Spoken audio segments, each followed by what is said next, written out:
Forgot you're running over. You ready? Yes. Mopar, good. Keep talking. Go. Ready? Start doing it. Standard. Good news, good news. Have you felt? Sound like a Krogan. That's what I was gonna say. Hello, what have we here? You guys are so funny. Chef boy. Holy shit. It ain't C3 penis face and R2 dickhead. Hello there. Logan, found someone you have, I would say. Are you skateboarding the fucking... It's magnetic. I was trying to see if it was strong enough to pick up. Good day, Galaxy! Rogue Squadron Podcast, episode 101. I am Mopar. I'm Commander Cody. Thank you guys for tuning in. This is going to be some Star Wars Logan belligerence. We got a beer review coming up. We're going to be talking Mass Effect Andromeda. We are. And Mass Effect 3, because I'm slowly getting through it. But, Yeah, and Logan. And Logan. Full Logan review. Beer and Logan. Thank you guys for tuning in. Logan. Logan. I had a load of Logan stuff. Yes, Logan. Logan. In case you weren't familiar. You guys can watch, video-wise, us on YouTube. If you're not already subscribed to us, go over there, Rogue Squadron Podcast, Rogue Squad Pod. You guys can watch us and tune in live when we record every Wednesday, 8 p.m., except for next Wednesday and the 2 Wednesdays after that and the 3 Wednesdays after that. If you subscribe, you'll get notified when we do go live. Wednesdays around 8. And we do have some sporadic weeks off coming up, but you know. Yeah, so if you're listening to us already, just pay attention. You can reach out Just do it. and you can message us live. Yeah, like people are doing right now. Look at these You can see someone's yelling at us. Oh my god, I've had enough of all of them. Chef Boy says, "Do you like my Ray theory?" What's the Ray theory? Tell me the Ray theory. Say it. Say it. All right, guys. My roommate says to not do the beer review for an hour. Stop everything. That's the first thing that we have to do. For an hour. It's already Episode will be over in an hour. 8:33. An hour. Sound like Luke. All right. Anything wild and crazy? It's still winter. It is March 15th, and yesterday and today have been the coldest days so far of the year. What? Hell yeah. No. It has not been... All right, guys, let's jump into this beer review. No, it has not been under 20 until just like this week. I think it's like early January. January. You're hot. You're wrong about everything. It's all incorrect.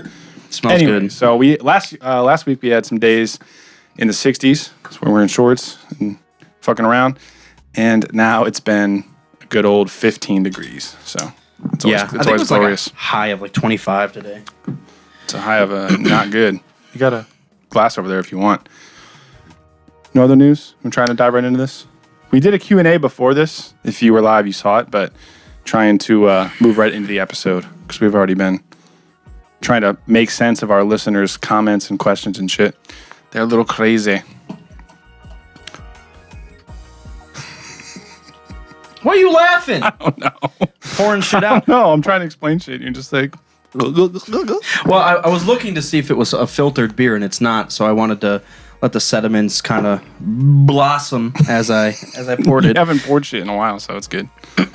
So we've got, for our beer review, Trogs Independent Brewing. It's their first cut. It's an IPA ale brewed with mango. IPA ale. Yeah, we haven't done anything by Trogs in a long time. Good night, Raph. Thanks for tuning in, man. Hey, if you have any... Rafal is one of my buddies that does video production. If you have any tips on how to fix the stream and make us look less like assholes, let me know.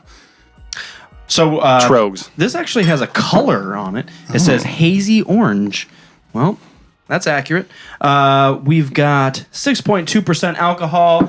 It's 45% IBUs, which is actually quite low for a IPA. It's about right in the middle. No, it's low. Well, yes, it's low for an IPA, but in terms of IBUs, it's right in the middle. It's kind of low. On a scale from 1 to 100, Well, it's right in the middle. no. If scale from 1 to 90, it's right in the middle. 45. Oh my God! It's not. All right. Triggered. Parsecs. All right. Okay. I got it. I see it. Sniff. I do smell the mango a lot, actually. I'm not getting a lot of scent here. I am getting a mango spruce. So we're going to cheers this, and we're going to beers this, and we're going to drink it. Ooh, that's very refreshing. Wow. It's like bits of mango. It's got bits of mango. Interesting. It doesn't taste as like... It's got bits of real mango in it. That's how you know it's good. But it's very smooth. Very smooth, very refreshing beer. Yeah. I like it. Yeah, the mango is like... If you hadn't said mango, if I didn't look at it on the box, I wouldn't really notice it up front. I would. IPAs they already have that citrus thing in there. But mango's a certain citrus, though. I know, but I didn't notice it up front. I had to really like think about it and analyze it. I know, but I see no. IPA. Commander's hair's on point. Slammed.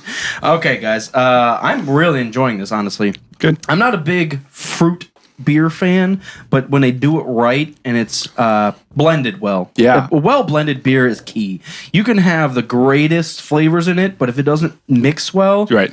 and it's too harsh on the beginning or on the end, it's difficult to drink. This is very easy to drink. Yeah, blended so well that I didn't even realize at first. I had to fucking think about it. I had to mentally study the mango. Good, refreshing color, too. It's got a good... The color's refreshing. Yeah, it is. Some beers are just like brown. You're like, it probably tastes wonderful, but it looks like poop. Looks like poop. That Long Trail, the one that tastes like maple syrup, I remember everything about that. It was terrible. The color just looked like dark tea. I don't remember that at all.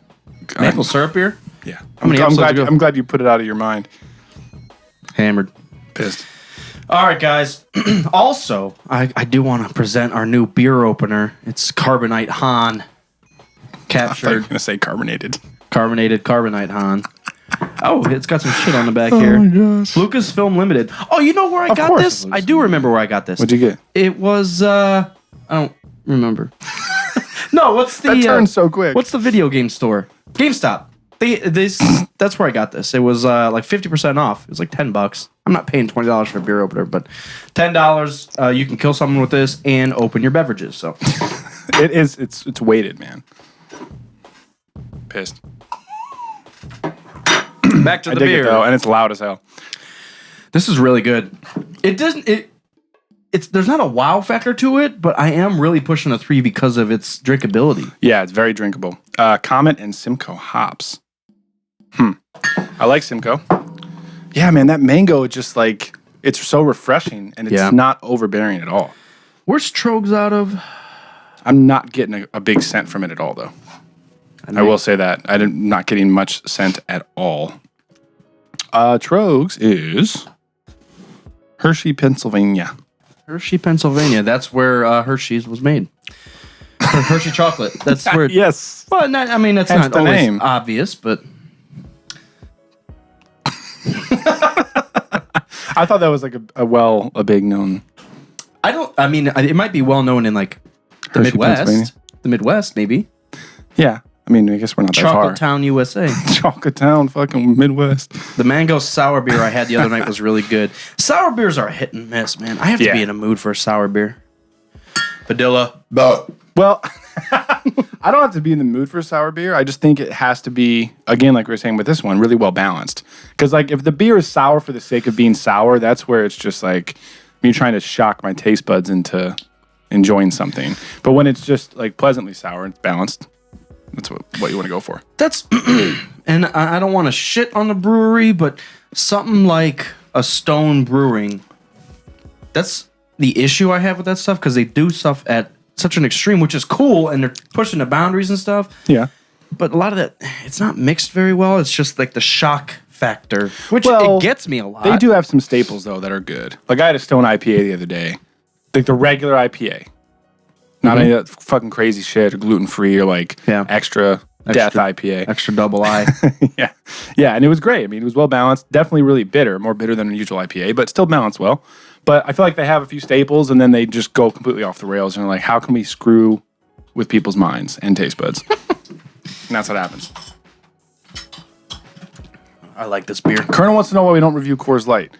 Well, Negative 1 out of 5. next time you're on the show, we'll have that as a drinking beer. How about that? No, No, you're not invited back on. All right, guys. Let's come down to review, rating, ranking. What do you want to give this one? I always go first, so I'm going to give you the go ahead. Yeah, that is true. That's very true. I do kind of make you go first. I think I'm sticking with the 2. It's definitely drinkable, but like you said, there's no wow factor. It's well balanced, but it's just not highly impressive. And I don't know if it's just my nose buds or like if there's a lack of scent going on. It's got an interesting scent. Because the sniff test gave me absolutely nothing. It smells refreshing. I'm not getting it. I don't know. I'm sticking with the 2. It's not blazingly, amazingly enough for a 3. So I hate doing this. I hate that I do this. Do it with your pinky instead. The shot. I hate it. Okay. Yeah. I'll come I mean, if down. you want to give it a 3, you can argue your case. I'll sit here and ignore you. You're right. There's no wow factor. Yeah, but I'm right. It's crazy. It's crazy. You Well heard blended. it here first. Commander's right for the first time ever. I'll give you a 2 out of 3. It's good. Yeah, But I'm good with it. we're gonna drink the rest of this immediately because it's so good. So 3 All out right, of if we change our rating later on, as we're known to do, it's not out of the question. So our rating system is 3. It's the best of the best, amazing, blows you away right from the first sip, which this did not do. Don't blow anything. 2 away. is really good, very drinkable. 1 is worth trying. And 0 is not. 0 is Coors Light. 0 is Kerner. Stay away from it.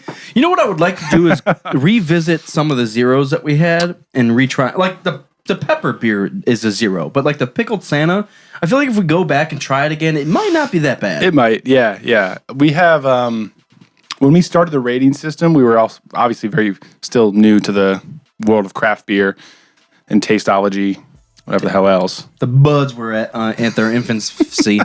Yeah, so it will be a good idea. Yeah. Okay, guys, we're gonna give it to you. Rogue Squadron Podcast is gonna do some Logan shit. So yeah, Logan. It's gonna be heavy spoilers ahead, so please, if you have not seen Logan, Yes. tune in and tune out. Yeah, so we obviously it came out last week. Well, by the time you hear this, if you're not live with us, 2 weeks ago, we had a episode 100 extravaganza last week. I didn't get a chance to see it in time, so we skipped talking about it last week when we had our boy Chainsaw on. So now we're gonna go fully in depth. I saw it this afternoon. Really fucking good. Very impressed. Very, very, very, very impressed. You know what's funny is that's another Fox movie, and they finally someone must have changed hands. Like someone must have been fired, and some refreshing ass dude or Yep. woman came in because it's just changed the culture of Fox superhero movies. Yeah. Starting with Deadpool, now we have this, and it's like how did you go from what the Fantastic Four Right. terribleness Right. to these two movies? It's, Well, kind of starting with the X-Men prequel movies, though. Weren't those fairly good? yeah, I those still were need to go good. back and watch those. So kind of starting with those, but then when you get to Deadpool, it's like Those no were fucks. Fox? I think so. Yeah. Okay. But when you get to Deadpool, it's just no fucks given. Mm-hmm. The fact that the trailer release, when I saw that it was a not safe for work trailer, I was like, okay, something is new here. And from that For moment, Logan? for Deadpool. Okay. And from that moment, I was super, super excited about it. Having the R-rated superhero movies in the queue with everything else is just, I think it's really important, especially for who the characters are, especially Wolverine, especially Deadpool. I hope they push the Batman series into an R-rated. I was just going to say that. I think DC, how dark they took Batman vs. Superman, I think they just need to go like Suicide Squad, if that was an R-rated movie, yeah. I think that would have been so much better. Yeah. It still would have been great. It's all villains. Well, if they had come at it from an R-rated perspective Yeah. of Deadpool and Logan, we're saying, like, these are villains. They're going to murder people. We don't give a fuck. There's going to be gore. People are going to be cussing at each other. Like, that would have been amazing. Kerner says he loved the part where Logan's daughter throws a decapitated head. Yes. Dude, that was one of the most brutal. I did not expect that. Her fight scenes were more brutal than fucking Logan's. You know what's awesome is my favorite part about the entire fucking movie was her scream during the battle. It gave me chills. She because was she just wah, and then just jump in and like cut dudes' heads off. I'm like, she what was is furious. happening? She is the definition of pissed. Yeah. She was slicing dudes up, man. And with the foot claw that she has too. You fucking kidding me? Yeah. Mike Deadpoolio says not his daughter, it's his clone though, right? Or they used his DNA to create her. Yeah, so it wasn't procreated, but it's his DNA. It's his daughter. It's his daughter. And that might be different from the comics. We have no clue. We have less than a clue. We have a clue. Less than a clue. Done. Guys, done. So Logan, let me just say, slow it down. Let's hear it. One of my favorite aspects of the movie was it finally. I don't know how to best explain this, but we went from the X-Men movies being kind of like the Star Wars prequel stuff, where it's just X-Men can do no wrong, and it's all happy-go-lucky, and they always win. Oh, okay, we got one strong guy, we got to beat him up. Oh no, he pushed, I don't know, Wolverine aside, and that's kind of sad, but we're still gonna win. Yeah. Finally, we get to this Wolverine movie where all that glorified bullshit is gone. Everybody's dead. We got Professor X, who's just fucking senile. Yeah, senile, crazy. He was hilarious. That aspect of him being senile and crazy, but also at the same time having the strongest mind of all time.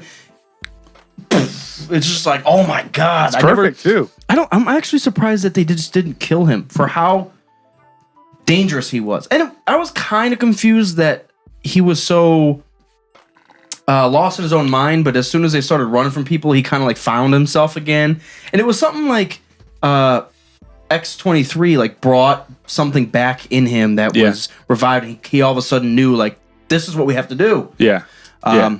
Yeah, I was kind of confused on that. I feel like it was Logan was having such a hard time taking care of him. He was giving him those pills and stuff just to like sedate him and get him to calm the fuck down.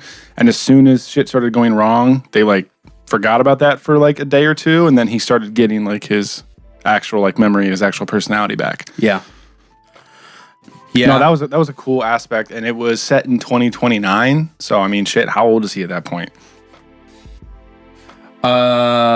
Wait, what are you saying? It was it was set in the year 2029.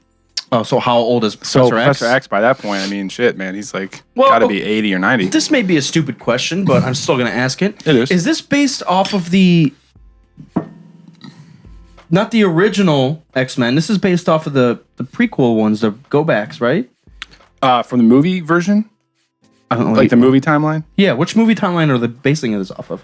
You know, I saw somebody tweet a picture about trying to describe like the chronology of the X-Men movies because they've gone back and changed shit. I feel like you said that they go back in time for those prequel things, and that's a different timeline. I think it's off of those because in the original 3, I mean, Xavier dies in the 3rd one. No, he doesn't. Yeah, in the original 3 X-Men movies, Jean Grey blows him the fuck up. Really? She like dissolves him. I haven't seen X3 in over a decade. Yeah, it's like one of the first. Well, it's like this in the middle of the movie. Yeah, he's dead. So yeah, it would have to be one of those. Deadpoolio says Logan is over 100, which makes sense because his cells can just revive themselves, so he wouldn't age like everyone else. But wow, that's crazy. Well, it's and it really gives you insight to why he's so stubborn. Because everything he's loved, everything that he's liked, all his friends, they die and move on. He has nothing. He has Professor X, crazy asshole, drug seduced motherfucker over here, motherfucker. But I like how gritty. It's not about the end of the world. It's just about these 3 characters trying to save this little girl, or 2 characters trying to save this little girl. That was by far the best aspect, was the setting of it. There isn't some crazy Egyptian pharaoh sorceress bringing down a giant energy beam of light from space and fucking things up. It wasn't aliens coming through a wormhole into New York City and trying to destroy everything. It was so raw, and it was so down to just a small group of people. Well, it was, yeah, right. And it was just kind of humans doing experiments, which makes sense. That's why I really like, I don't want to cross into that already, but Mass Effect really gets into that as well, where it's not just people coming in just to fuck shit up just because they're evil. It's like, all right, well, the genophage happened because of this, and this, and it made sense, but it's now kind of really fucking evil, and it's like, maybe we should reverse that, and blah, blah, blah. But that's why I liked Logan, because it was just, you know, these people doing experiments. It kind of went wrong. There was the one nurse that knew some shit was up, so she kind of broke everyone out, and shit hit the fan, and all, you know, it made sense. And the reason why I really, really enjoyed Logan was not only the characters, but it felt like, and I don't know exactly what I mean by this, it felt like a comic book movie. Yeah, it didn't feel like a superhero movie. It felt more focused on the thoughts and the struggles, like internal struggles of characters, which you see in comic books. The setting was so different, where it wasn't a world-ending thing that a movie would have to have. So glad for that, yeah. And the setting was also physically different. You know, Mexico, we get languages that we don't understand, and Texas, Southwest, and they don't even translate them, which I thought was perfect, because I think you're supposed to see it from Logan's point of view, and he doesn't know Spanish. Yeah. So when X-23 that whole was speaking, scene in the car was hilarious. Yeah, he was just screaming at her. Yeah, it's just like de nada. What the fuck you speak? What have you been doing for this whole week? I love it. So many fantastic things. The brutality in it, all across the board. It was just the brutality fantastic. was surprising. Yeah, like I thought you couldn't go any further from Deadpool, and they fucking did, because Deadpool has guns, and you're a little more detached when you're shooting people, but when you're cutting people's heads off with your fucking fists, and your daughter's doing the same thing. Yeah, having the blades in your fist makes it a big difference. Deadpool I thought was gory, but the comedy of it retracts from like the seriousness of killing people, because he's like telling jokes while he's decapitating heads with his katanas. Right. And he's like time stopping and you know, and like listening to fucking Salt and Pepper, whatever the fuck that song is. And then bullshit. And then in this one though, it's all there's a few wisecracks, but it's all pretty much fairly serious, man. So it just makes you more invested in the characters, and when they're cutting people's heads off, cutting people's legs off, cutting guns in half and shit. Well, and also awesome. It's brutal outside of that too, because when he walks back in and actually picks X-23 up, and well, the nurse has been killed. Obviously, it's like technically they probably didn't have to do that. They could have just brought the nurse along, and like it would have been kind of awkward, but they could have done it. Yeah. But they just said, no, fuck her, done. This is how brutal it is. People don't live. It's a different time. And it's kind of to the point where it's weird, because we start off with the X-Men where, okay, humans and mutants don't like each other, and there's that struggle. Now we've moved on decades later where mutants like don't exist anymore. It's almost like fables, and that's why those comics are like, right. They're half truth, half not, and it's just like we don't really know exactly what happened. Right. Who's left? Yep. Are there any mutants left? We don't know. Yep. I would like to know what actually happened. Regardless of the timeline that this is based off of, what happened to the rest of the mutants? Well, they kind of reference it slightly. That doctor, when they are talking in the woods, I caught it barely. You know, that fucking asshole doctor, when they finally reach up with all the kids at the end. The dude with the robotic arm says, show some respect. You're talking to the guy that just ended all the mutants. Yeah. So it was like him. I mean, I don't know the details. I'm sure like a comic book fan probably does. I'm sure there's usually always related off of an actual comic book storyline or plot line.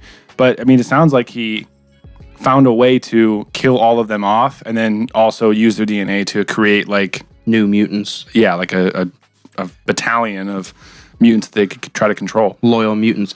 Back to fucking Mass Effect. It's kind of like what they were doing with the biotics in Jack. Like they harvested the strongest biotics, and then they put them in this, and they were like testing DNA shit with them. Yeah. But we're gonna leave that there. So Logan. It's awesome. So what are your favorite points to Logan himself?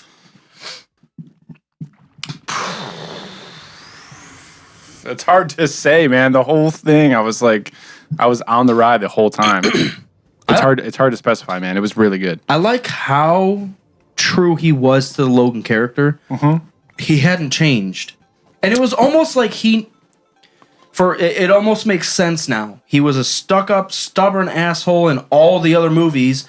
Now he's a stuck-up, stubborn asshole because of everything happened in all the other movies. Right. And all the shit he's been through. Right. Now it's 50 years later. He's got nothing except shit in a pan, Professor X. Yeah. The one thing I do have a question about is that other guy. The sun guy. I was wondering about that too. Like fucking Dracula. Yeah, I was wondering about that, and I don't know his maybe name. it's just our infant comic book minds. Maybe we have less than actual knowledge about comic books. I'm gonna look it up right now though while we're talking. Yeah, my favorite Logan part of the whole movie was when they had to bury Professor X, and he beats the shit out of that car. and he was like. The whole relationship between him and Professor X, from what I've seen, and I don't know the comics, is he sees something in Logan, and what he sees in Logan is so important that he's going to deal with Logan's bullshit for 60 years and try to get him to like see what's right. So by the time he dies, Logan almost gives into that. He starts crying, and he's like, he buries him. He's like, you got water right here, whatever he was trying to say. And then he saw that X-23 was like trying to comfort him, and then he snapped out of it. He was like, fuck, I'm Wolverine, screw this. And then he went and started beating the shit out of that truck. Well, that was like perfectly Logan though. Like I feel something, but it kind of comes out, but then I'm going to suppress the hell out of it and go and blow shit up instead. Well, or cut shit up, I should say. No, and from the point of view of X-23, because she looked over and saw that a dude getting out of his truck, and he's gonna go fishing, and that's like the standard dad. And then she looks back, and her dad's beating the shit out of a truck with a shovel, and I'm like, yes, that's where you come from. You're different. Yeah, you can't forget it. You have that in your DNA, not that. Yeah. It's crazy. It's pretty cool. It's very cool. That was like perfectly Logan. Let's see here. The viciousness that was ingrained into that little girl, I thought she killed it. That's one of the best acting performances I've ever seen. From a child. In general. From a child. That was so good. She was great. You know what's awesome? It almost makes it better that I didn't know what she was saying half the movie, because I probably would have critiqued her more based off of what she was actually saying. I didn't even know it was that. I thought that was perfect, man. It was perfect that she is a partial clone of Logan. So in one sense, they're exactly the same. But in the fact that how she was raised, and she was in Mexico City, so she speaks mostly Spanish, like they're nothing alike. She speaks mimosas? Mimosa Spanish. So 50% of her is nothing like Logan at all, and 50% is. And no, it's like 100% is, and 100% isn't. Yeah. So that back and forth, I mean, that scene in the car when she finally talks, oh my God. I was loving it. You know what's weird, and it comes with age. Well, for me, I'm a fucking vagina when it comes to movies nowadays. What I mean by that, I tear up on the weirdest shit. You know what's funny is I didn't tear up when Professor X died. I didn't tear up when they were having heartfelt conversations. I teared up when he went into battle and was stabbing people, and she climbed up and jumped off his back and slaughtered some other people. That was awesome. I teared up from that. She did like the typical Wolverine thing where she like flew and spread her arms. Yeah. Dude, I teared up from that because it was just like, finally, these two characters who have been lost their entire lives, even when they were found, Logan just felt like an outsider, and it all of a sudden like came together where these two mutants just figured it out. Yeah. And this is why they're there. This is what they need to do. Yeah. You know what's crazy? Tell me what's crazy, Mopar. Let me tell you what's crazy. Tell me what's crazy, Mopar. This is crazy.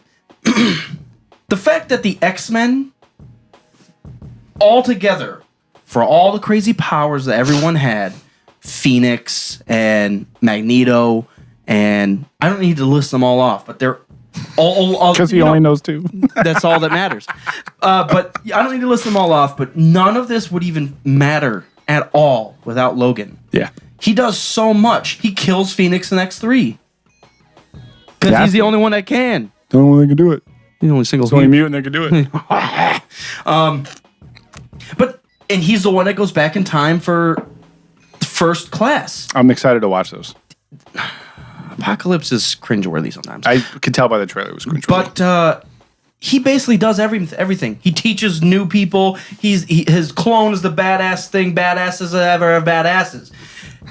He heals himself. He doesn't fucking die, except in the last one. But dude, the other part that I teared up on was when she tilted the thing over to make an X. I was like, God, that makes so much sense. The part that really got me, obviously, when Logan actually died, I was sad. They did it perfectly. But the part that really, really got me is when they're in that little treehouse, whatever, and he's trying to tell her just to go without him because, he's like, every relationship I have, I fuck up, whatever he says. And he's like, bad shit happens to the people that are around, that I care about. And then she's like, well, then I'll be fine. Because you don't fucking care about me. And then she walks away. I was like, no! Oh, my God. Yeah. Stuff like that's so perfect. The Dracula Nosferatu guy, Caliban is his name. His ability is to sense other mutants. Obviously, that's why they kind of use him for a little bit. I didn't see on there on Wikipedia like why he's albino and like gets hurt by the sun. I don't know either, but it set a tone of the desperate measures and the tone of the movie when he killed himself. Yeah, just to like. Yes, I mean, well, at that point, Professor X was dead, but he didn't know that. Right, but that's kind of he probably sensed it, honestly. Oh, that's true. But that just set the tone. We've already seen heads cut off and the brutality of it. But when he was just like, fuck it, boom, and he didn't even kill anybody. Well, I think he killed like one soldier. But dude, when I saw that robot hand guy had ended up surviving and he was like getting his hand repaired, I was so pissed. Of course. Yeah. Of course. Yeah, I don't know. But that robot, that was the other thing. I didn't understand his character. I don't think they needed to explain it. He seemed like the enforcer of that doctor's like plans. Yeah, but why? Like he was because they had to fucking keep track of all those mutants that they created. So he wasn't a mutant, but he had a robotic arm. I don't know. Was he a Winter Soldier? Padilla. Yeah. I don't know. He's the Spring Soldier. Great. Fucking Autumn Soldier. No, it's a good question. Let's look. I'm excited for the future of X-23. I don't care that much. Tell us. I hope they continue in this same style.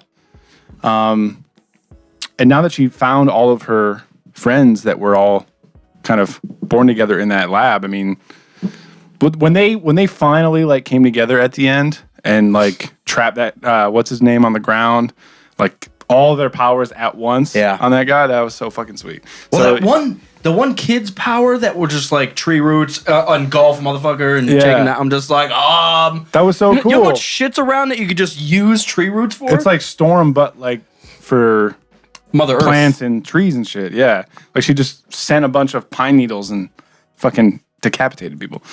It's awesome. It's like a mix between Storm and Magneto, just with organic like material. Yeah, yeah. With that sound too. Yeah. So,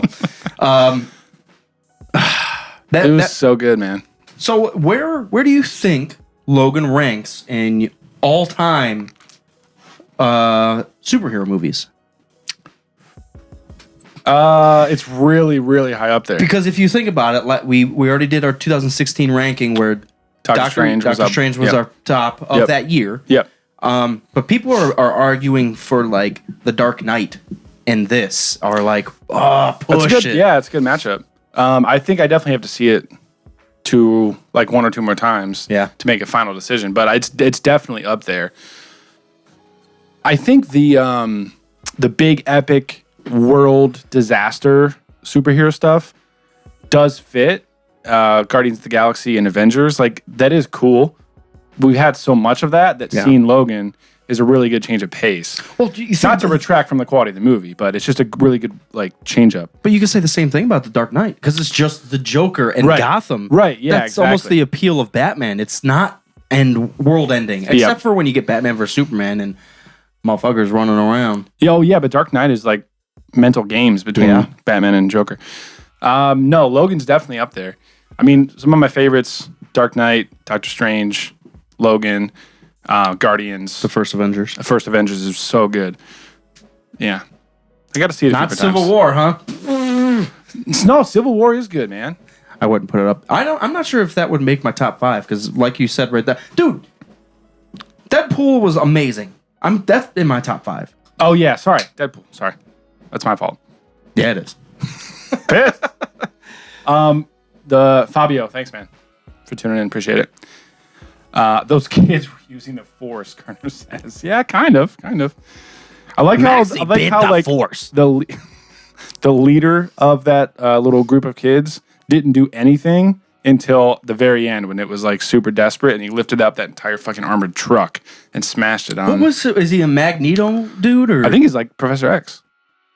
Oh, he's Telepathic. Telepathic. Yeah, like Jean Grey and shit. Oh yeah, we didn't talk about X-24. The Logan clone. Oh. When I saw that, it made me cringe, but the way they made it work and fit in, it made sense. Because when you look at, and we just got done talking about if Wolverine didn't exist, the X-Men just die immediately. With Wolverine in the picture, he saves everyone, he lives the longest, he fucking fucks, and he is the mutants. Yeah. He's the culmination of all the mutants. Yeah. So it would make sense to strictly clone just him. And I know they used DNA and made X-23. What was his name? X-24? X-24. They did it. X-23 was a series of mutants. Okay. There was 24 of them, and Laura was the 23rd. So she was the X-23-23. X-24 was like a new version, and that's what the Logan clone motherfucker was. I don't know how you beat that. I was confused at first. I thought it was him. But one thing that the guy did say was like, you can't. What was the word that he used? Like, you can't culture rage. There was a word he said. Like, you can't cultivate rage. Yeah. It's like he's a clone, but Logan is always going to be stronger because he's experienced all of these things in his life that when something happens, he can get fucking dark side. And as soon as he gets triggered, like, it doesn't matter your genetics. He's ultimately pissed off. And that's after the doctor or whatever said that, you can see it because once he puts Professor X in the back of the truck and then he actually dies, and then you see Logan like get fucking furious, and then he goes into battle and he fucks the guy up. Well, I think it's instinct. And you can grow a clone, but there is a natural instinct from a natural being that you can't match. And that's from part of living that a rage. life. And that's part of that rage. But Logan has the backstories, he has the emotion, he has the rage. Right. But he also just has that natural instinct and reaction. Right. I don't think a clone would. You'd have to like program that into a clone, and Which you can't do. You Right. can't do it. So like if something happens, or I don't know, for example, a tree's falling, Logan has an idea of what to do right then and there. The clone's just like, kill. Yeah. Like he doesn't know anything else. That's what makes the clone troopers so interesting, because you start with the basic infantry in Star Wars and the clone troopers that are literally just, their clones are produced to go out there and kill things. All the way up through like the commandos, through the ARC troopers, and then to Boba Fett, who is an exact clone, but has lived this entire life and has these experiences and has the same DNA, but reacts and responds to things so differently because all of those experiences and prior battles and all of that stuff kind of leads into how he does things. But that just reinforces it because, the first clones are so controlled genetically. Right. And then they start unlocking different things and they're not as restricted. And then you get to like the clone commanders who are like 90% free, like mentally to do it and figure shit out. Yeah. And then like you have the Boba Fett, which is 100% free, and you just have the skills and the abilities, but just live your life and experience shit. Right. Yeah, we'll see. Yeah, I was really confused the first time that the X-24 was on screen when Professor X was snoozing, talking about shit. They showed him, and I was like, "Wait, what?" Yeah. It took me a few seconds to actually like gather what was happening. Well, I knew it obviously wasn't Logan, but I was kind of Someone's pissed. I'll say this. I thought, because with all the time travel play I was like, is this like another time traveling Logan that was like compromised or something, and he came back? And I was just really confused at that point. And it made sense, and they cleared it up later on, but that was my initial thought. I was like, stab, kill. I was like, Logan, what the fuck were you doing? Were you on some drugs? And like, yeah, that was exactly what I thought for a second too. It's pretty startling, actually. You know what's really, really dumb? I actually thought that Professor X was having a nightmare. Yeah, and that he saw like a young version of Logan kill him, and I kind of hoped it was that, but then he died anyways. But I like that he died. That's true. Because he had to die. He had to die. That he died. He had to die. He had to die because he did.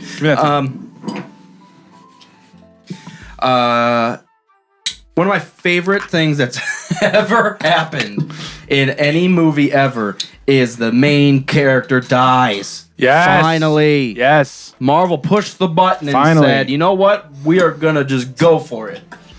If people like want to know why we love the Empire and the Sith so much, it's because the good guys always win, regardless. Seeing the good guy either die, seeing the bad guy win, something like that is such a good change of pace that we accept it. So yeah, seeing Logan passed away. Kerner was asking why she changed the cross on the burial site. It's because she tilted it over so it was an X for X-Men. Because she's a big X-Men fan. She read all the comics, bro. That was interesting. Did they talk about any of that in like those old prequel? Not old prequels. The fact comics? that they made the comics. No, because that was even before. He went back in time. Yeah, I need to watch those, I guess, before I ask any more questions. X-Men series happened, and then everybody dies. So they get into some shit with the Sentinels, those big machine things that. So they send some way or another. They can send people back in time, but they only have enough energy for one person. They're like, fucking Logan, of course, you just can't die, so we're gonna send you. Even so if he they dies, send him back, and he basically goes back and talks to. My mind can't even think. I gotta watch him. I just gotta watch him. He goes back to like a teenage. When Professor X and Magneto were like young, like 20s. They're all young, and he has to like talk them out of different things so it works, but it almost doesn't work. Those movies are kind of frustrating. They're good. It's a different view, and you get to see, I think, a couple mutants switch sides. So in the original movies, you see a couple mutants on Magneto's side. Everyone's pretty much set. And they flip flop because of Wolverine's effect and sayings and stuff. Mutants and the X-Men seem to always be on top of mind for like political and like social issues that are happening. So like it seems to me like whenever an X-Men story comes out, it kind of always hits home with fans because there's always kind of something going on in the US or whatever in terms of politics or whatever that kind of relates to this whole story of here's the mutants, they're just trying to live their lives, nothing's wrong, and then they're different, so everyone's trying to freak out and like stop them from being human, and then they start to rebel and kill people, and that's what you end up with is just two mutants left at the very end of it. Yeah, I do like. So it's very intriguing. The first class timeline because they adjust focus to Wolverine, yes, but I can't fucking think tonight. What's the Mystique? Mystique. She's like the key. You fucking shrugged your shirt. I did this, and you said Mystique, so it worked. All right, but she is the focus. She's the game changer. Really? She is it. I always wondered that because like she was Magneto's like go-to in those first three. And I was like, Mystique's cool. Like she gets people's identities. I just never pictured her as like that important to Magneto's side. She's that important when dealing with humans because she can just become anybody. True. And when she becomes the fucking president of the United States, walks into a building and they're just like, yes, what should we do? We should save every mutant and all of you need to die. Well, right away, boom. Yep. Yeah. Does Jennifer Lawrence do a good job as Mystique? I mean, she looks great. But does she do a good job as Mystique? Yes. Kerner, yes, you are an idiot. Triggered. Yeah, I do like her. as Mystique. So overall rating out of 10 for Logan. I was actually thinking this after when I was driving back. Should we do with a beer review style rating for movies? No. There's too much involved in a movie. We try to keep beer simple. I know. But in a general everyman sense, I would definitely say 3. Like 3, go and see it in theaters as soon as possible. 2 would be like wait for Netflix. 1, whatever. The one we didn't talk about the bad stuff. Okay, because there's only one bad thing. Let's talk about it. Really, and it's the score. The music was not good. I didn't even notice. It wasn't so bad that it took me out of the movie, but there was some parts where I was just like, what? Like what? What's happening? I didn't even notice, so I can't mark against it. That was like the only complaint I had. Other than that, the movie was fantastic, man. I'd say 9.5. I'm agreeing. 9.5 is exactly the number that I had in my mind. Well, you gave Doctor Strange 10. I can't remember what I gave Doctor Strange. I think I probably said 9.5 for Doctor Strange too. So let's put this into perspective, though, because a 10 out of 10 for Doctor Strange is great, but it is a new character and they just did it right. For a 9.5 out of 10 for an existing character that's been in like 8 movies is phenomenal. There's so much that they could have done wrong with that. True. I feel like, the fact that they're in the same universe pisses me off. Yeah, there's a really weird thing with what 20th Century owns and what Marvel owns. Well, just in a general sense, like the Marvel universe, like that Wolverine movie happened, but also across the world, probably Doctor Strange is fucking shit up, and I'm like, it's a little weird. You're just all over the place. But I wonder if like 20th Century was trying to do its own thing, and Marvel Studios came in and just killed it. Like, oh, this is how you make superhero movies, by the way, in case you forgot. And then 20th Century changed their tone, and now they're trying to, because they're giving Spider-Man rights to Marvel Studios for the next Spider-Man movie, Homecoming or whatever. So I wonder if they're trying to work together more than they were. It's just really confusing. The whole rights thing and who has what and who's doing what movies and the comic books are different. Well, and how everything fits together. Yeah, it's just weird. But we're still talking about Logan a little bit. So Digital Cowboy. This is my praise. What's your praise? To DC, because everything seems to fit. It's because they only have 3 movies. I get it. And it will get more confusing, and the water's going to be a little muddied after more movies.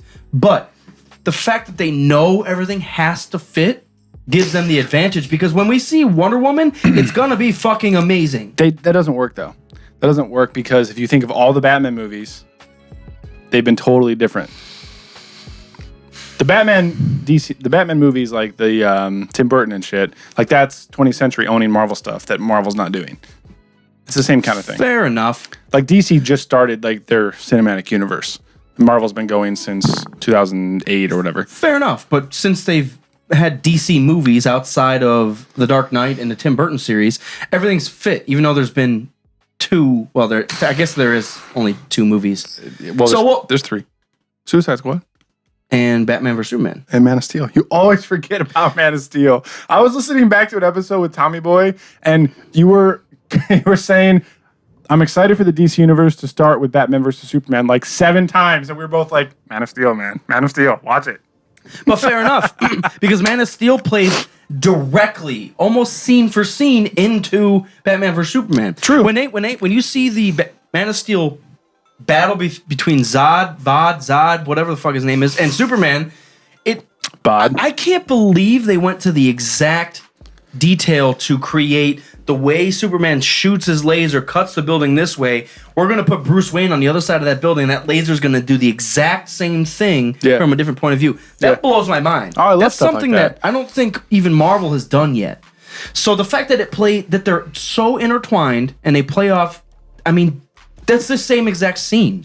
They're just from a different point of view. Yeah, Marvel's not doing it in the same scene per se, but they are doing a lot of that overlap. They're mentioning. Like there'll be shit in Deadpool where they're like, since the Avengers rolled through New York, everything's been fucked. Or not in Deadpool, in Daredevil.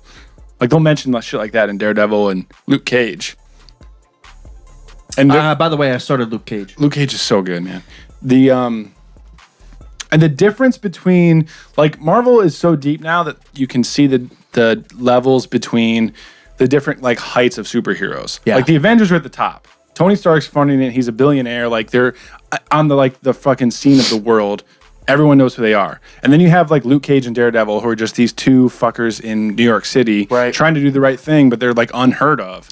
So where do the X-Men fit in that? See, that's where it gets weird. Apocalypse happens, guys. Yeah. Apocalypse happens. Where the fuck is Superman when Superman? Where the fuck is Tony Stark and everybody else? Superman's hopefully dead. Dude. Just kidding. No, I'm not kidding. Apocalypse is here. Let's just throw a Hulk at him. Done. Figured it out. Done. Why did we even have to have this movie? Giant Egyptian Poe Dameron is here. Yeah. That's Oscar Isaac. Did you know that? Yeah, I do. Yeah, I gotta watch it. I'm gonna. Yeah. Yeah, it's really, really, really weird. So Try not to try to erase that from your mind and go, because me knowing it was Poe Dameron pissed me off. I was triggered even when he came on screen. I was like, yeah, Poe, shut the fuck up. So yeah, it's a weird thing. I feel like the Marvel Cinematic Universe, if that excludes Logan and Deadpool, it in and of itself is still very, very good. Yeah. Logan and Deadpool are incredible, and I hope and Doctor Strange. I hope they kind of tie them in. Doctor Strange. Doctor Strange There's is so part much of it. on the shelf right now. Doctor Strange is part of the MCU. Right, but I'm just saying, in the grand scheme of Marvel right now, in their cinematic universe, Yeah. you've got Deadpool on the shelf, you've got Logan on the shelf, you've got Doctor Strange on the shelf, and you've got the Guardians on the shelf that all have not met or really directly dealt with the Avengers, which is Marvel right now. Right. Yeah. They haven't interacted yet. So it's like there's so much that's going to happen. I'm excited. I'm trying not to shit on it because I do enjoy a lot of those movies, especially the last three that have come out, basically. Deadpool, Doctor Strange, and Logan. But to make all this fit is going to be a struggle because I already struggle with the Avengers. There's so much on scene. When you have so much action and so many characters on scene, you get a lack of character depth because you have to shove shit in the movie. They solve that by having the solo movies. Ish. Because So when you talk about the Hulk, you're like, So if you've seen every single Marvel movie and then Civil War comes out, there's probably no issues at all because you get the backstory of everybody. But that's the thing where, like, Logan and Deadpool in and of themselves are good standalone movies. The first Avengers is a good standalone movie by itself. actually, Deadpoolio says, in the comics, Wolverine and Deadpool are in the Avengers. Well, they need to fucking pull down their corporate bullshit and just make good things. They are making good things. That's They're all making good things. Yes, they are. That's just my only when I see movies like Fantastic Four and then I see Logan, Green Lantern, and then you see Logan. They have so much. They're on both sides. There's so much that they need to do, and that they are doing. So it's a struggle because with Wonder Woman, Aquaman, and The Batman coming out, we're set for greatness. They're gonna be good movies. Justice League, yes. And then on the other side, we've got everything we've ever wanted. Shit's gonna do. Guardians 2's coming out. What more do you want? I know. But I'll sit here and say this to your standalone movies. With Ant-Man was great, and then they fit him into the Avengers. I wouldn't say seamlessly, but it made sense. So it worked and it fit. They kind of forced it-ish. Well, I feel like when you have the cinematic universe and you're making movies that aren't going to be over 3 hours long, you have no other way to do it. Like, if you only watch Civil War, you might be like, who the fuck is Ant-Man? Like, why is Captain America trying to help his friends so much? I don't get it. You kind of have to have those origin and those standalone movies in order to get the story of everybody because there's so many characters. Well, to that point, then in the Marvel universe, they have to reintroduce Spider-Man, but they've already introduced him. Right, but they are not trying to get you to be emotionally invested into Spider-Man. even though he was the key to Civil War. Not the key. I wouldn't say the key. Black Panther. I'm excited. He was there for he was there for the airport fight scene, and then he was not seen again. But he was clearly the strongest person, and which was amazing. He was talking about fucking Empire Strikes Back and spinning around and making everybody else look like idiots. But it wasn't like it wasn't in your face that he's so strong, which is cool because he's a teenager. Everybody knows Spider-Man though. I was gonna say it's cool because you don't really get how strong he is, but I feel like most everybody knows Spider-Man and why he's awesome. Kerner asks, "What exactly is Doctor Strange's power?" His title is Sorcerer Supreme. So his is like magic. I don't even want to call it conjuration, but like there's mystical powers that he can control. Yeah. With certain, it's almost like Harry Potter items, like the cloak or what? Not the cloak. The cape that he puts on that fights evil. His cape is awesome. That was one of the best parts of the movie. Yeah, but the invisibility cloak. I don't know. I actually could not describe his exact power. Well, his title is Sorcerer Supreme, and he you can use a mystical magic that no one else can. Now, what I do want to say is it's kind of clear within the DC universe people's power and their limitations. When we talk about the Marvel universe, when I sit here and say who's the strongest, that almost was disastrous. I punched my beer. Fuck this. Too much mango. When I ask right now, who is the strongest person in the Marvel universe? I think I like the fact that it's not clear. Who's the strongest person in DC universe? Superman's dead. Superman. Even a dead Superman is the strongest. Though. He's the strongest, though. But he's dead, though, right his now. His corpse is the strongest thing.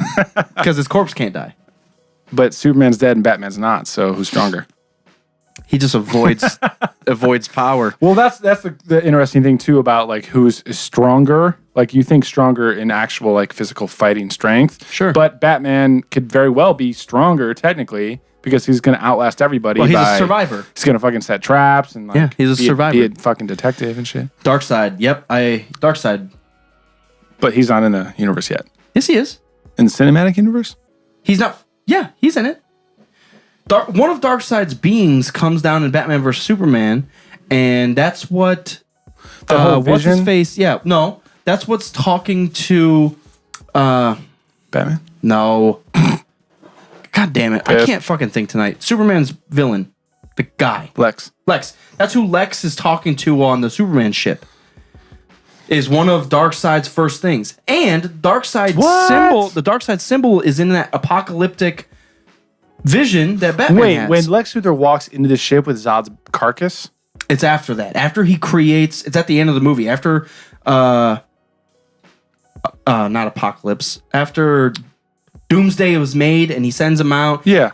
You see Lex talking to a being on the ship. And it was one of Darkseid's like first Is that only in the director's cut? Maybe. Because I didn't see that. You see that and you see Darkseid's symbol. You see Darkseid's symbol in the Apocalypse Batman scene. You also see Darkseid's crazy war beings, and that's the flying things that come down and start shooting people up in the desert. Yeah, see, I don't know the comic books. You said that. I didn't catch it the first time. I'm acting like I know, but that's literally the extent of what I know. Opar's blind. The Omega sign is Darkseid's symbol, yeah. So we're gonna end that fucking shit right there.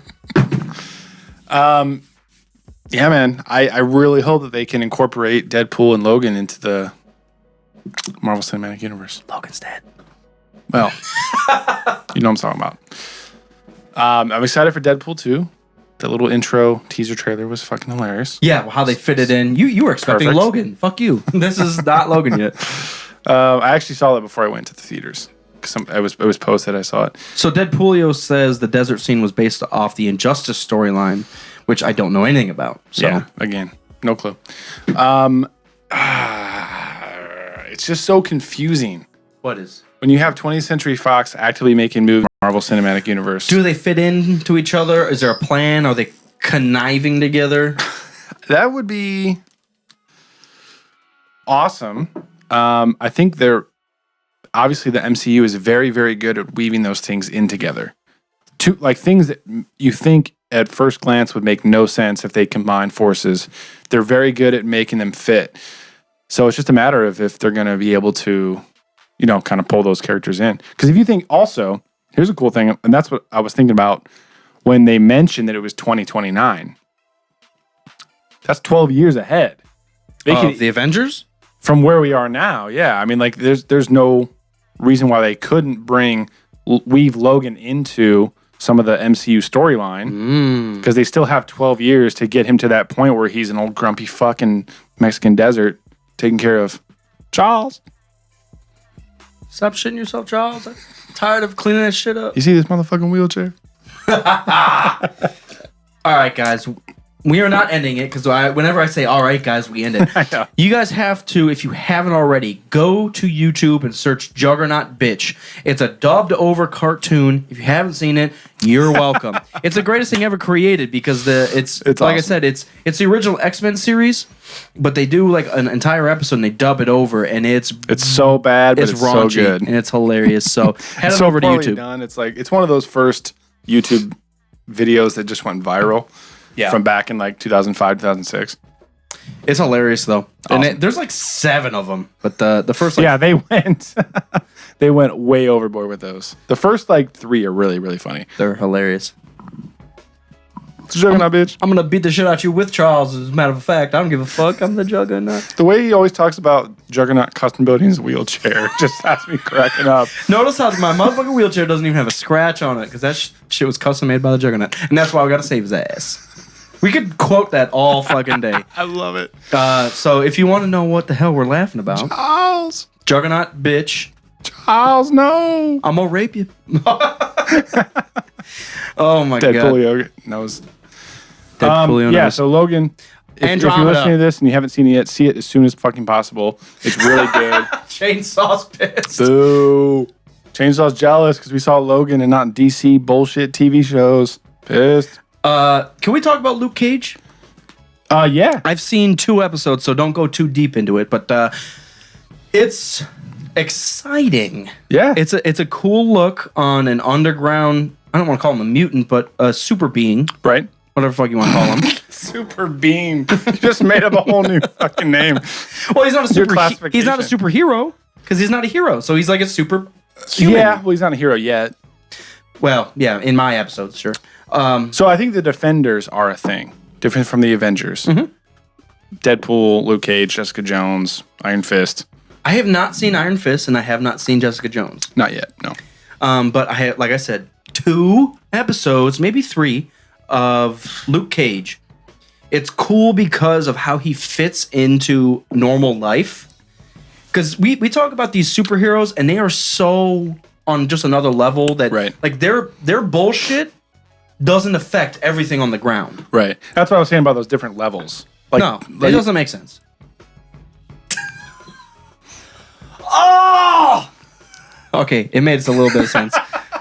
Like you have Tony Stark up here, making goddamn future technology, and then you have Wolverine Luke Cage just trying to work in the barbershop and not kill people, but he accidentally fucking kills people. He does.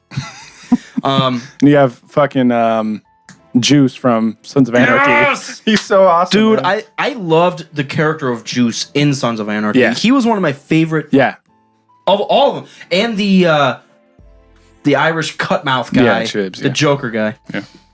Iron Fist comes out March 17th. I thought it was already out. People were fucking pissed about it. Yeah, I thought it was already out too. Talking bullshit about some white guy learning karate. What kind of hammered Deadpoolio are you? So Iron Fist. Luke Cage. Luke Cage. Yeah. What are your initial thoughts about Luke Cage? It's a great series. What are your thoughts? Hey, fucking awesome. Well, it's just the same way I kind of feel about Logan. Anything that isn't based on these giant world-destroying enemies is always good, and it gets right down to earth. And when you say it feels like a comic book, like Logan feels like a comic book movie, obviously neither of us are very well versed in comics. But I always do kind of gravitate towards comic books feel like these unstoppable heroes that are going to save the world. So Logan feels like the opposite to me. as far as I know about comics, like Logan and Luke Cage feel like down-to-earth people that happen to have this ability that are struggling with the fact that they have to kind of own up to what they're capable of in order to do something better. So they're trying to lead a normal life. They just can't get away from it. Like they have this power. They just have to own up to it and make something happen. Maybe this is the difference, though. So even amongst all the struggles, yes, and the all music in Luke Cage is fucking. It's right there. All these struggles and all the turmoil that happens against the Avengers, I always feel like they have the edge. They have the advantage. I don't feel like Logan has the advantage ever. And especially in this one where he's hacking and wheezing. Yeah, and I don't feel like Luke Cage has the advantage. Yeah. Sure, he's a superhero, but like if he makes a decision and beats some people up, they could kill some other like people that he loves. And it's like there's a reaction to everything. It's a pull away from the superhero. I'm not affected by anything. Yeah, and that's where like Civil War, the fact that they were talking about putting that Sokovia Accords in place was a great start because finally we're seeing that these unstoppable team has some consequences to deal with. Sure. We beat a dead horse over this. We won't talk about it too much, but if they had just killed one or two characters off, that would have been the perfect balance for what they needed to say, these guys always win. Nothing bad ever happens. Well, now you guys are restricted. You're going to be documented. 2 of your people died. You have to deal with that, and then that's how you can pick up in Infinity War. Deadpoolio says, I like it because it makes Luke Cage feel more like an ordinary person. He's trying to be an ordinary person. But that's the... everybody needs to realize, and I think Marvel needs to just open their eyes, that even though they have special powers, they are still humans. Whether they're mutants, they are still human. They have thoughts, ideas, bad ideas.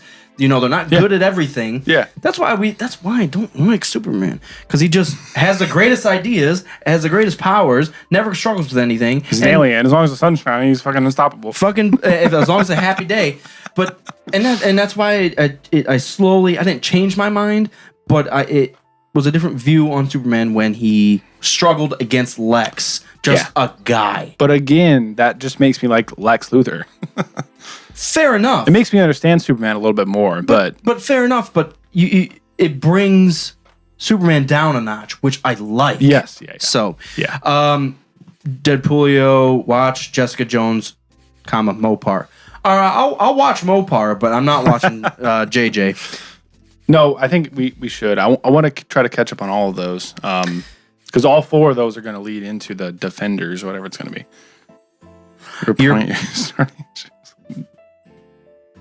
That's not a sentence. That's not what language or what dialect are you speaking right now? What dialect? Asshole. I don't speak asshole. Let me get a translation. Exactly what he said though. It makes Luke Cage feel like an ordinary person. Because he is. He's an ordinary person that happens to have this weird thing that no one else has. So, and he's trying to ignore it. He's trying to just live his life. I don't want any trouble. I'm in Harlem. I'm trying to work at a barbershop. I don't want to get involved in any shit. I'm drinking. So are we, my friend. Cheers to you. No, don't cheers him. Well, mine's empty, so. All right, I'll choose you. He's just trying to go on with his life, man. And that's the cool thing. Are you confused at all about his power? Is it explained a little more? I asked Tommy Boy, and he doesn't know 100% either, but he tried to shed some light. It's his, I'm sure he'll tell us in a second, Deadpoolio. His skin is like impenetrable. So it's like Colossus? So like he's not invincible, but like bullets and knives like can't pierce his skin. So what can? I don't know. I don't think anything can pierce his skin. So you have to poison him. Yeah, Game of Thrones style. The Joker would kill him immediately. He was an experiment. You want some fluffy Why is everybody an experiment? They fucking install adamantium into his bones too? That's the one thing that I've always struggled with Wolverine. So even though you pulled his DNA and made X-23, why did she have the claws of adamantium? They showed a scene of them getting installed. They showed a scene where like you saw her leg on the table, like her skin was flayed open. They were like installing. I don't remember that at all. You didn't see that? It wasn't like obvious. It was just like a shot of her in like a surgery room or something. You could see like her leg was open and they were like installing the adamantium onto her bones or whatever. God damn. Adamantium can pierce his skin. So fucking Wolverine's gonna kill X-23 and Luke Cage are gonna go at it. And he's gonna lose to a girl. Quickly. A child girl. Badass, like 11-year-old. Badass sorcerer. She was awesome. She was awesome. Yeah, no, Luke Cage, all the fucking Netflix shows are fucking really good, man. I need to finish. I need to finish Daredevil. Yeah. I got like what is there, 2 full seasons? There is now, 2 full seasons. I got like a season and like a quarter in, and I just lost. I don't know what it is about that show. I like it. I enjoy it, but it's not captivating me like Luke Cage's. I think there's a couple episodes that I'm just losing interest, and it's just like, yeah, you're doing the same struggles for like 3 episodes straight. So. Well, that's where a show like Game of Thrones really grabs you always, because there's 12 things that are happening at the same time. With Daredevil, the Daredevil series, it's always him. Mm-hmm. Luke Cage is always him, et cetera, et cetera. Something like Game of Thrones is so much easier to stay addicted to the entire time because there's plot lines everywhere. The Punisher and Daredevil, okay. I have not got that far. Pissed. Spoiler. Bob. All right, guys. Keep saying that. Andromeda. You want to move on to Mass Effect? Last thing, yeah, and not too much, obviously, because it's not even fucking out yet until Tuesday. But I'm getting through 3 right now. Yeah. So how far are you? Like, what just happened? I just picked up the female Krogan from the Solarians. Ashley got her face beat in. Edie's alive now and is actually a being. Yeah. I got Garrus. Yeah. And that's kind of where I'm at. Okay. So I'm still running around, like picking up stuff Still fairly and collecting. early. Oh, I got Jack. So I saved that group of kids. I have played this game before. I haven't played it all the way through, but there's missions that I'm like, yeah, I remember this exact mission. Yeah, I feel like when you were originally trying to get into Mass Effect, I probably advised you to play the 3rd one first. Yeah, that must have been it. So you might have played some of it. Make sure you check. I don't want to give anything away, but make sure you check the what's the word? Like the preparation status of your armies before you go to the final mission. Yeah. Well, what I'm doing or right play now, a shit ton of multiplayer before you go to your final mission.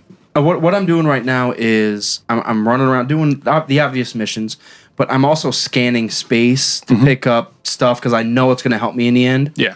So I already picked up like a couple different Reaper technologies that it like bumped shit way up that I'm going to be. I stole it from Cerberus. Nice. Fuck Cerberus. Mass Effect 3, Biv Sticks. Mass Effect 3. 3. And Deadpoolio, we're not really worried about the spoilers. We're just fucking with you. But also, fuck off.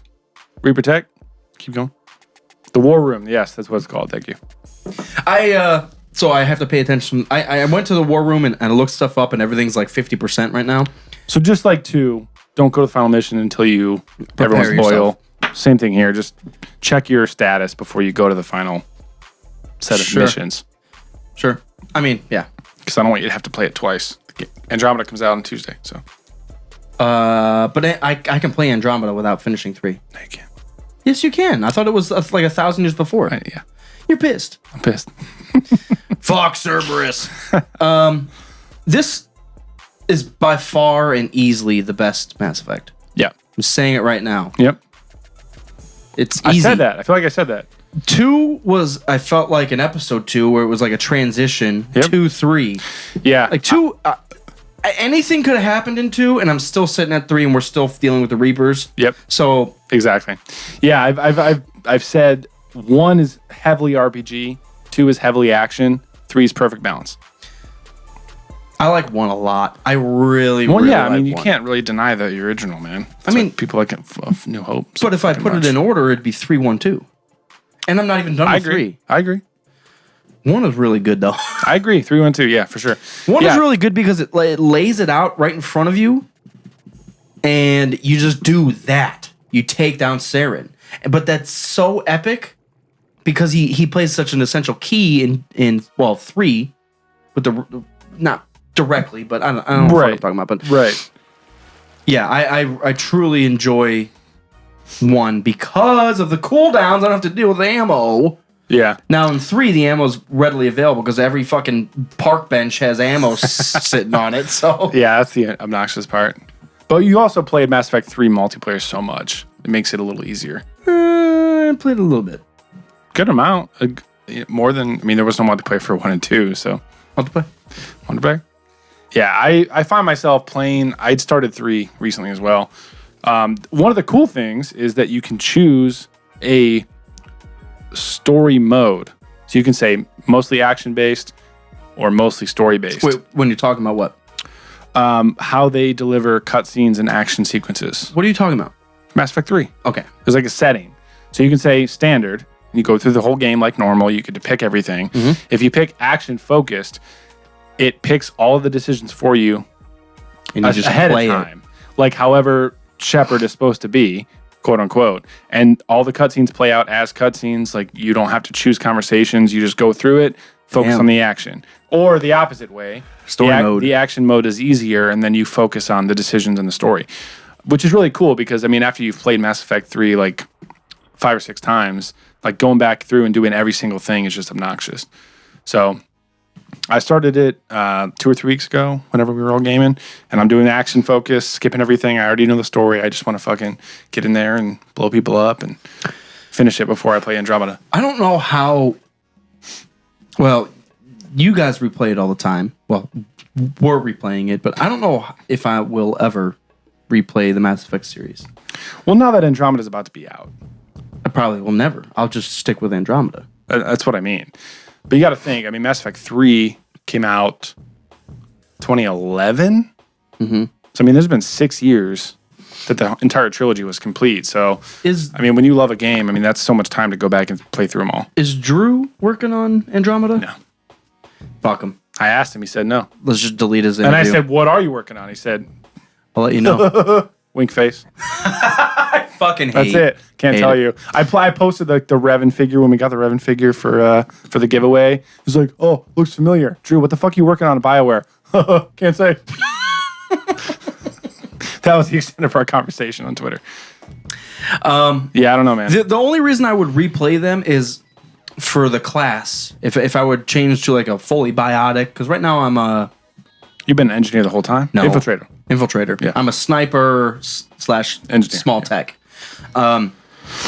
So, I mean, essentially every battle that I do, I'm doing Inferno and sniping dude in the head. Inferno, or whatever it is. Yeah. What's the... is it Inferno? Inferno and Overload. I'm not doing it Overload. I am just Inferno, shot to the head. Inferno, shot to the head. Yeah, it's good to go through on a different class, man. Like the play... Obviously, the story doesn't change unless you decide to be an asshole or be a nice guy. But that's the only other thing that I would replay for, because I'm doing perfect fucking saint. Yeah, it's cool. It's cool to see how the story changes, especially if you have the time and the patience to start at 1 and be a dick right from day 1 of Mass Effect 1 and just see how things play out and who dies. And yeah, it's cool, man. Like that's one of the few games that like every single decision carries through across 3 games. Incinerate, not whatever the fuck I was talking about. Inferno. Incinerate, yeah. dude. It's every like 2 seconds I can use it. It is quick. Yeah. Let me do this all day. That's what I'm doing all day. Digital Cowboy here is fucking developing KOTOR. Also listen to our drunk asses. Don't listen to us. Okay. Hey man, I still want to be in the cantina on fucking terrace. Can we be? Oh my god! It started the perfect thing ever. Digital Cowboy. Can't even say it, you're so excited. Can we be the drunk assholes on the side of the road in terrace? Yes. Look at this schlummy. Look at schlummy. We can even voice back over it too, man. That'd be so fucking perfect. That is so perfect. Oh, that's awesome. Yeah, I want to be the fucking schlummy on terrace. That's me. That's the best thing you've ever said. So I have a question, because when I played through the first Mass Effect and no one done. when I played through the first Mass Effect, no one told me shit because they were just like, just play the game, just play the game. And then I played through the game and Rex died, and you're like, yeah, you should have done this. I'm like, well, you guys didn't fucking tell me anything. Well, it's conflicted because like you got to experience the game. You know. Get it, but essential stuff like Juhani, you don't want to kill her because she becomes. Just tell me that. Man, fuck Juhani. No, I need her. She's. Well, that's why we're telling you about 2 and 3. You will die. Whatever she yells. Check your readiness before you go into battle. Yeah, I mean, I got that from the second one. Yeah. Just prepare yourself before you run in. Yeah. Do y'all play Renegade or Paragon? It's weird because I play Darkside like 99% of the time in Star Wars stuff. Yeah. In all Star Wars stuff, I'll do crazy mean shit. But in Mass Effect, I feel like it's more humanized, and I play as a Paragon. Oh, I feel really bad doing Renegade. I feel like I've done both an even amount of times.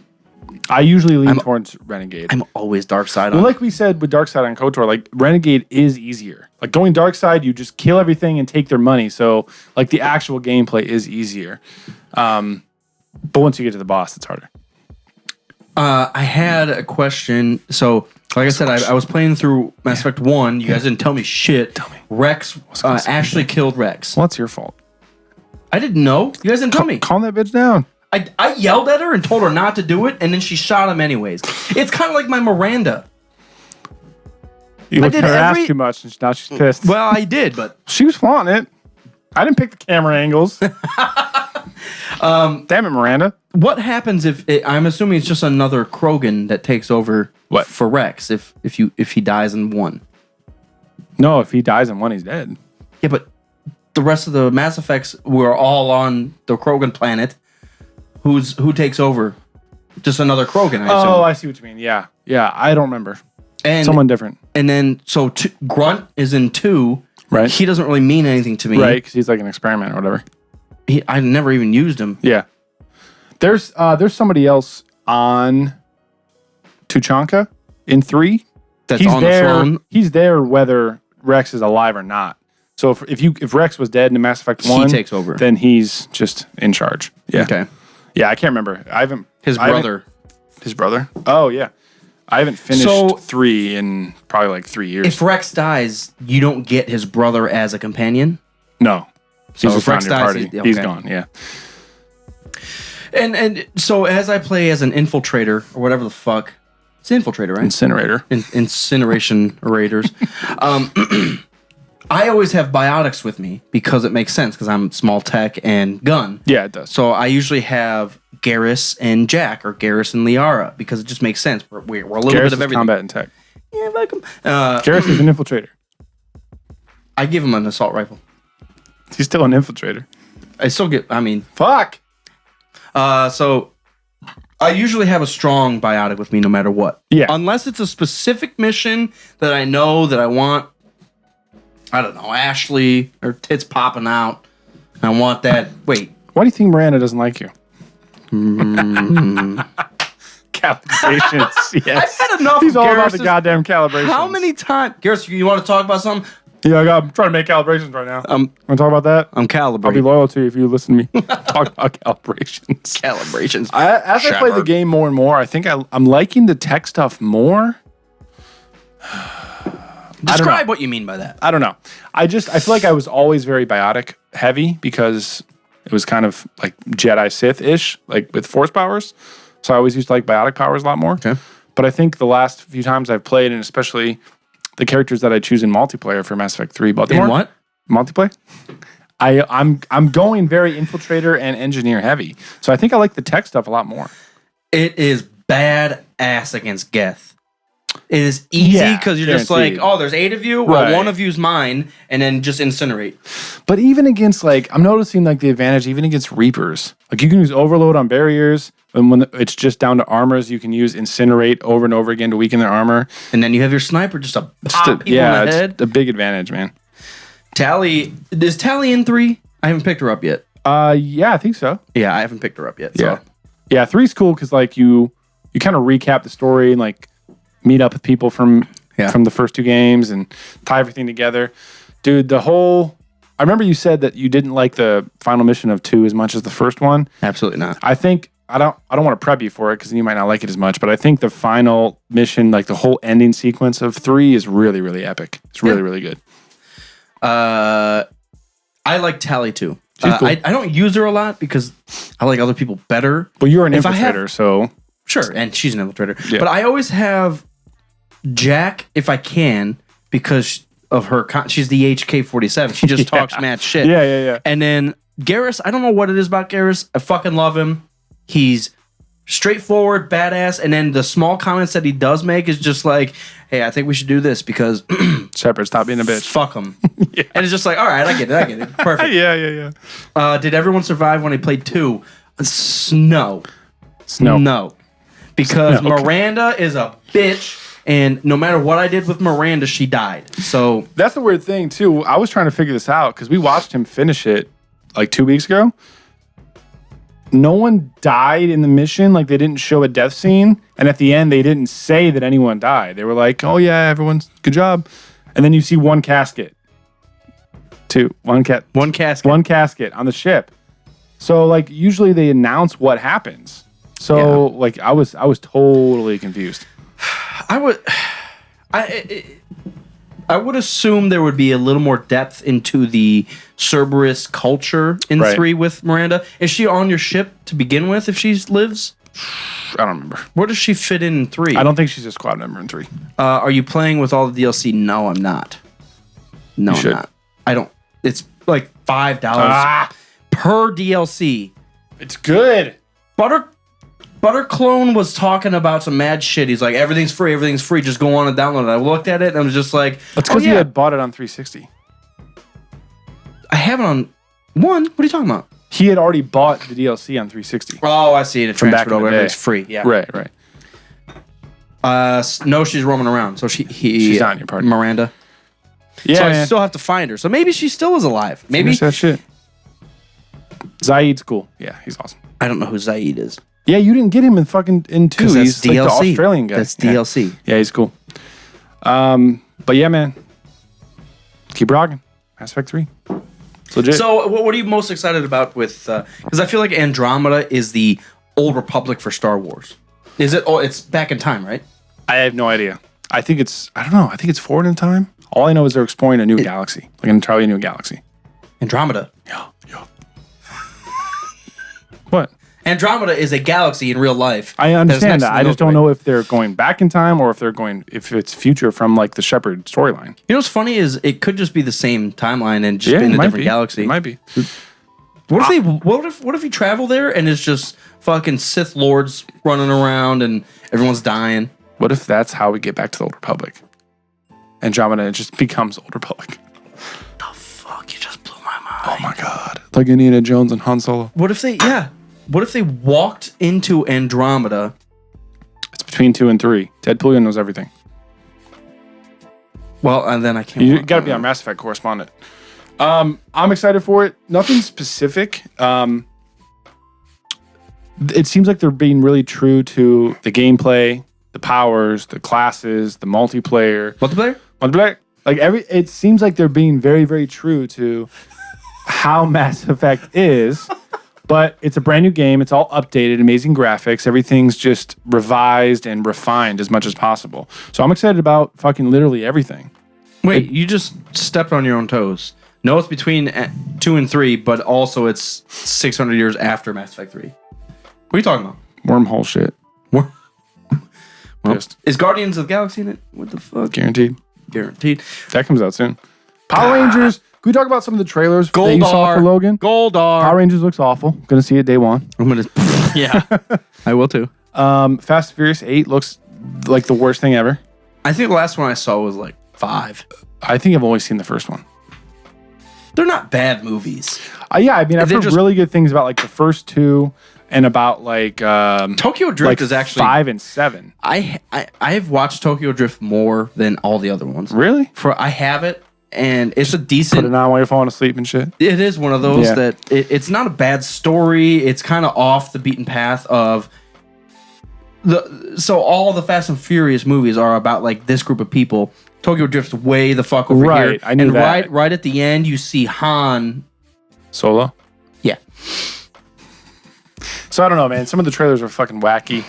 Have you seen any other movies besides Logan? No. I want to see that movie Get Out. Tommy Boy was talking about that, and he said that was one of the best movies of the year. Really? Yeah. Yeah, and it's by the Key and Peele guy. What's his name? What's Peele's first name? Mark? I don't know. Jordan Peele. Jordan Peele. So it's one of his movies. Yeah, it looks really good. I've been wanting to see that. What a transition, because everything he's ever made was comedy stuff. Yeah, I saw some Yeah. I saw something crazy, but I actually want to see it, and then we'll talk about it. It looks mediocre. I'm not going to shit on it right away, but it looks completely mediocre from the trailers. Like, it's like a weird, you're supposed to be scared, it's kind of different, but hashtag fuck around. Yeah, the Power Rangers trailer looks absolutely ridiculous. Fast and Furious 8 looks ridiculous. I feel like there was one more trailer. There's like 7. Deadpool 2 was part of it. There is 25 minutes of fucking trailers before movies. Can I say this? But I thought there was a good one besides those two. The one issue I had, and what's the issue? It'll be fine once it comes out on DVD, but Logan was way too long. I don't think so at all. Maybe it was just my cinema experience, because I had like 18, 12-year-olds next to me screaming at me. And then I had this guy sit right next to me, and he wouldn't shut the fuck up. I'm trying to watch the movie. Pissed. Dude. Let me get pissed real quick. Trigger. Because Kong was another one. But, dude, everything that was just like, that was really cool. He's like, that was cool. Did you like that? And I'm like, shut the fuck up, dude. Dude, I've had enough of you and your entire life. Just shut up. Move. Eat more popcorn. As long as I would rather hear you chewing popcorn than asking me what I liked and disliked during the fucking movie. Shut up. I ended up in the cinema suites at Easton, the ones with the fucking waiters and shit. Yeah, that's where I was. Dude, 2 people walked in the middle of the movie to the cinema suites one, sit down, order the waiter over to them, and are talking full volume while there's like sentimental things going on screen, like fucking like Professor X is getting stabbed or whatever, and they're talking about like, well, yeah, tell me about how the chicken fingers, like, what do they come with? Like full volume. It was the most distracting thing ever. I tried to put it out of my mind, but that shit throws you off for a minute. Dude, piss triggered. Maybe I was just spoiled, because when I saw people just don't get like social cues. Just shut the fuck up. Yeah. Watch the movie, shut up. Well, especially if you're there opening night, you have true fans everywhere. Yeah. We're opening night or the next night. Right. You have true fans. That's why they're there. They're not there to eat dinner. They're not there to talk about it right then and there. Right. They're there to watch the fucking movie. Right. And when I sit down and you're fucking gargling Dr. Pepper over here. I'm going to start doing that next time. Episode 8. And it's dumb, because I get triggered. I'm sitting there having a blast, and it like shit's happening on screen. Logan's a perfect movie, and then I see like 4 people get up and leave like an hour and a half in. I'm like, why the fuck would you leave right now? Yeah, and then you start getting triggered, and then you can't focus back on the movie. Exactly. I'm like, I know. You're here for the movie, right? Oh, I need more Sprite. That was the worst thing. These people walked in halfway through the movie and started ordering like dinner. Like if they were doing that in the intro, like that, sure, whatever, I get it. Like you're trying to get settled, but like they don't come in until the movie's been on for an hour. Like you're not even watching the movie, dude. Yeah. The guy next to me, I thought about throwing him two rows down. Thought about Loganing the fuck out of him right in the chest. He had a live announcement / comment for every cool thing that happened. Like the decapitated head would roll out. He's like, ew, that's weird. I'm like, no, you're weird. I hope you die tomorrow. I fucking hate you. I hope Logan cuts your head off. It's like that guy that you were stuck on the plane with on the way back from Canada. It was that times 10 At because 3 a.m. just couldn't fucking keep his voice down. So Canada, peanuts. Dude. You should have, chucked him down the road. You know what's funny is he kept on commenting on stuff and like he started touching me. He was just like, crazy, right? Oh, I'm that's like, the worst. And I just looked at him like, that's the worst, man. I just shook in rage. That's the worst. That's why I love That's why I love going to important movies like that, opening night, with the fan base, because it's rare that you run into that stuff. Like our Rogue One was Rogue perfect. One, we were all drunk, but we still shut the fuck up. It was perfect. Yep. Until like Darth Vader was coming on screen, we're like, oh my gosh, Darth Vader! Well, to be fair, I was drunk, and one of our artist buddies was sitting next to me. Mike, yeah. Matt was sitting next to me. Matt was next to you, yeah. And when like Tarkin came on scene, I was just like, yeah, I was next to and that was it. I was next to Mike and Ren, and we were like, dude, what the fuck? And you know how they get when they're fucking excited about something. They're rocking in their seat back and forth, like, oh shit. So funny. Exactly. Episode 8 is gonna be crazy, man. Toy Story 3 at midnight. What the fuck? Tommy Boy is pissed. I saw episode 7 twice in one night. Did you know that? Yeah. I saw it in 3D and then I saw it again. Talked about it. Go back and listen to the This is all right, guys. 101. Thank you guys for tuning in. As you can tell, we're gonna be slipping and sliding onto the. What the fuck are you doing over here? I'm just trying You're to. being the annoying guy in the movie theater. I'm trying to talk. You're going, dude. Can you see that? I choked on my own spit. All right, guys. It sounded like a Geonosian for a second. And I was. Episode 101, guys. This is some epic shit. It's awesome. We challenge you guys. Everybody that is listening to this comment right now needs to reach out to us. We get pissed because supposedly it's about 1% that reaches out. The Deadpoolios of the world and the Discrotas of the world. The Discrotas of the world. Yeah, we're leaving about a lot. The Matt Keegans of the world. Goodbye to everything. All right, that's enough. That's a little BT bam for you. Let me get back to it. Everybody listening to this needs to reach out to us one way or another, whether you're DMing us on Instagram, sending us some... on... Sorry, go ahead. Mundane I'm over it. denial. But reach out to us. Yell at us. Rogue Squadron Podcast at Gmail. Say some Yell shit. at us. Tell us why you listen. Tell us what you would like to hear. Tell us what you hate. Honestly, tell us what you hate. Mopar's comments and everything he is, I despise. Tell us the stuff that you dislike. We're going to do that. More of that. Man, everybody's That's our tuning in. plan. We got 20 people in right now at the end of the fucking podcast. I just looked at it. It was 6.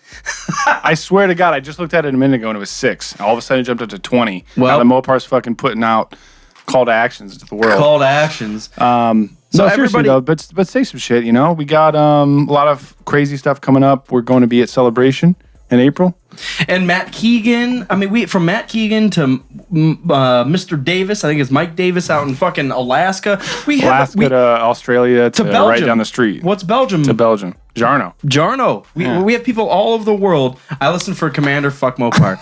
I mean, fair enough.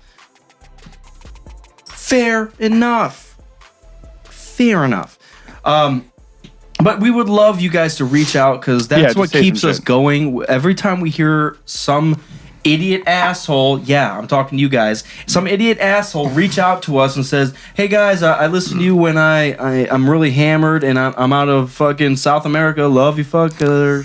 It's like, dude, that's why I love it. Good. Don't listen to us sober. Yeah, exactly. Nothing makes sense. Regardless of your platform, Twitter, Instagram, email, Facebook, whatever, just hit us up. Love to hear from you. Big things coming up. Celebration, less than a month. If anyone's going to be there, Star Wars Celebration in Orlando. We will be there with Tommy Boy and Lord Kerner from Wednesday through, we're leaving Sunday, so we won't actually be there at the convention on Sunday. So Wednesday night through Saturday. Yeah, so hit us up. We're going to be there. We're going to be recording. We're going to be doing a shit ton of live streaming. That plays right into the call to action. If you guys are going to be there, reach out to us and let us know so we can meet up and have a beer. Yeah, we know Killer Ren's going to be there. We know Chad Redding is going to be there. Other than that, besides our buddies in the Star Wars Commonwealth, I mean, if you're a fan and you listen, let us know if you're going to be at Celebration. We'll make it happen. Yep. So you can buy us a beer. You can buy us a beer. We're not buying. We'll review the beer. If you buy it for us, we'll review it in your face. This is great. 3 stars, man. Awesome, guys. So thank you guys for tuning in. Rogue Squadron Podcast. It jumped down to fucking 10 immediately. One dude had 10 views. Still only 2 people are saying something. I know. So Rogue Squadron Podcast. If you are just listening to us, you can go over to YouTube and watch our fucking funny faces. Subscribe. You get notified for the live stream. And you can message us Wednesdays. live as Tommy Boy and Mike. Dead Pulio and these fuckers are doing. Padilla's Dulios. Beer for tonight was the Trogs First Cut IPA with mango. Pretty good. 2 stars. No, fuck you. It was delicious. Fuck me. It was good. 2.5. 2.5 stars. Logan was awesome. Mass Effect. We're super excited for Andromeda. That comes out when? Shit. Comes out Tuesday. By the time you're listening to this on iTunes, it comes out tomorrow. Shit. And I'll be in LA all next week. So next week's live stream is down. It will not be live on Wednesday. But, I mean, if you want to fucking play Andromeda and shit. Talk about things on Instagram Live and fuck around. Maybe Mopar will do some live shit. Mopar should do some Instagram Live. Next Wednesday. Yes. Next Wednesday. All right, guys. Do it. Just don't. Fuck around. Just don't. All right, guys. We're still live, kind of, but yeah, I've had enough. The intro to that is going to be so fucking hilarious. Why? Because listen back to it. You were trying to say something, and then you realized that it was the intro was done, and then you like correct. Trying to see if it was strong enough to pick up. Good day, Galaxy. Rogue Squadron Podcast, episode 101. I am Mopar. I'm Commander. Found someone you have, I would say. Are you skateboarding the fucking... It's magnetic. I was trying to see if it was strong enough to pick up. Good day, Galaxy. Rogue. All right, guys. Yes, Padilla. I'm leaving Saturday. I'll be in LA and San Diego area. I'm gonna have it on the fucking episode all next week. If you want to, are you in there? Fucking. Are you in it? Are you in it? Are you doing it? You in for it? Yeah, I'll be there. If you want to message me on Twitter and shit, or on Instagram, we'll make it happen. How did you announce that you want people to reach out, and all of a sudden 20 people were on the live stream? Guys, reach out. That must have been a glitch. That's what I'm wondering. Glitch. If it was like, I wonder if that just updates like every minute, and Twitch went crazy for a half a second because people jump on Twitch. Yeah, that's true. That's true. And we get pushed to the top when there's viewers. Let me talk to this. So, fuckhead. Mike, are you in LA? Is that what you're saying? What's his? You need to just get the same username on every fucking platform, man. His name's Dead Pulio on that shit, didn't he? Coma Pulio. Yeah, there you go. Motherfucker! All right, I'm messaging you. We'll link up. I'll be there for I failed to send. I'll be there for 6 days. 6 days. 6 days. You're in Orange County. Cool. Skyrim is melting my brain. That's awesome.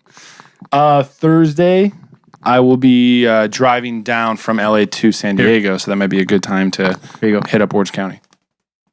So the Andromeda Initiative starts between Mass Effect 2 and 3, and then when Andromeda officially starts, it's actually 600 years after Mass Effect 3. I'm offended by that. I fucking hate you. Well, yeah, shit, guys. Why is your face the only blur? Everything else is clear. Because it's awesome. All right. That's what I gotta piss real bad. All right. I'm gonna watch some Game of Thrones. All right, guys. Say goodbye. Goodbye.